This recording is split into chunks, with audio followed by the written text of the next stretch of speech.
I honestly couldn't be arsed doing one of these. 10 car comebacks. VW Golf GTI Mark V. In the 70s, the Golf GTI was the hatch to have.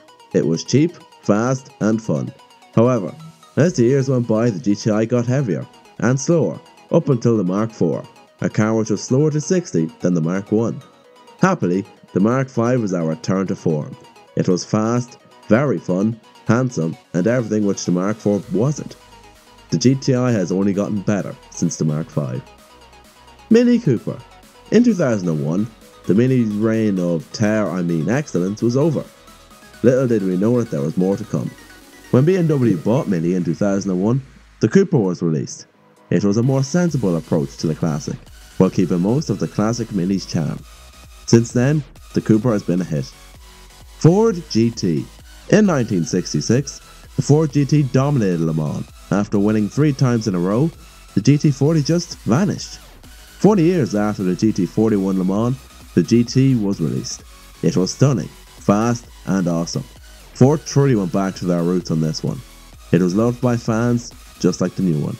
Tesla Model S. In the late 2000s, Tesla had the stylish and sporty Roadster. It was fast and fun to drive.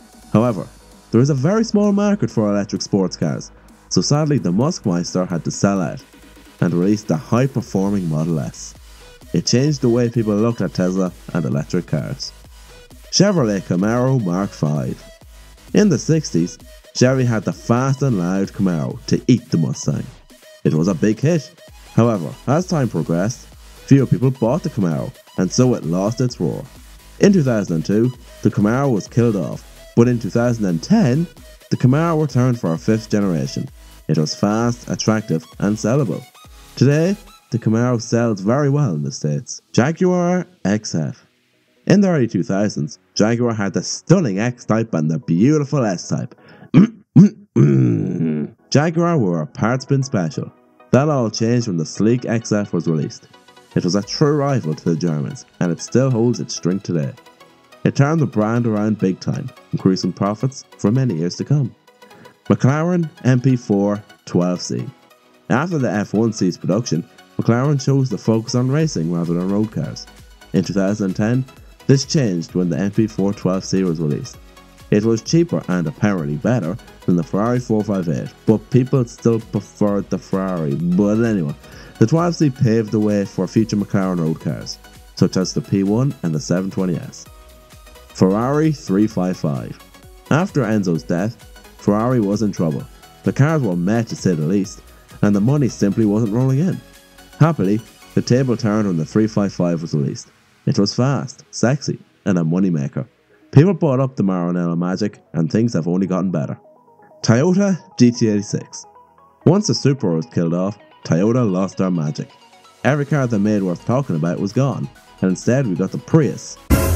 In 2012, Toyota changed that with the GT86. Sure, it wasn't very fast, but it was fun, cheap, and a true handling machine. The car scene has accepted it, and faith in Toyota has since been restored. Alfa Romeo Giulia. Over the last 15 years, Alfa was a joke, filling us with promise but always supplying us with a bag of disappointment. All hope was gone until the Giulia rolled onto the scene in 2017. That rhymes. It's the first rear-wheel drive transversal saloon from Alfa in 25 years. It's beautiful, fun and practical. Journalists say it's the benchmark, but will that appeal buyers?